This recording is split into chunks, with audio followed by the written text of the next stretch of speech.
Каня ви да се насладите на прекрасната природа, която ни предлага Рила планина.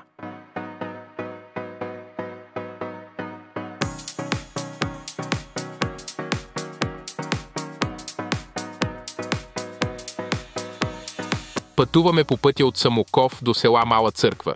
Пред нас се вижда величието на най-високата планина в България. Нейната величествена осанка е покрита с прекрасна и голисна гора и голи върхове.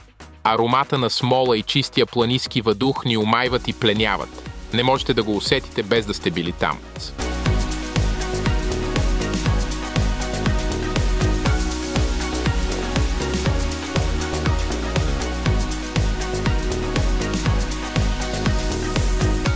Близо до пътя тече и река Искър.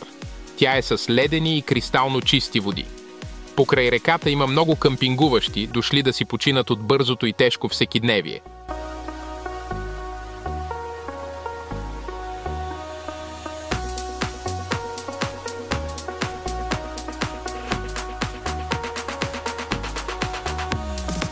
Село Мала Църква се намира на 10 км от Самоков по пътя за Малювица. Минаваме през тучни ливади и гористи местности. Реката се пресича през красив мост.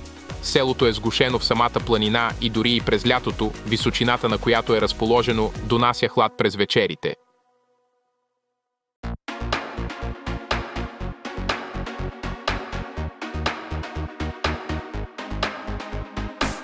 В самото село има много къщи за отдих. Тук се намира и царския рибарник, от който можете да си закупите жива пъстърва или да седнете в заведението там и да ви я приготвят. Реката минава през самото село и можете да се насладите на почивка край нея. Ако минете през почивната станция на Енергото и продължите по черния път, ще минете покрай дървени маси до самата река и беседка. Там има и малък параклис. Ако продължите по този път, можете да стигнете до Костадинкова скала.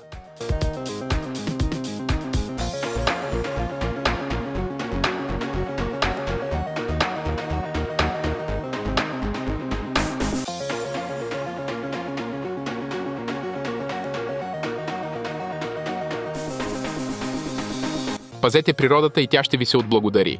Приятно изкарване в Рила планина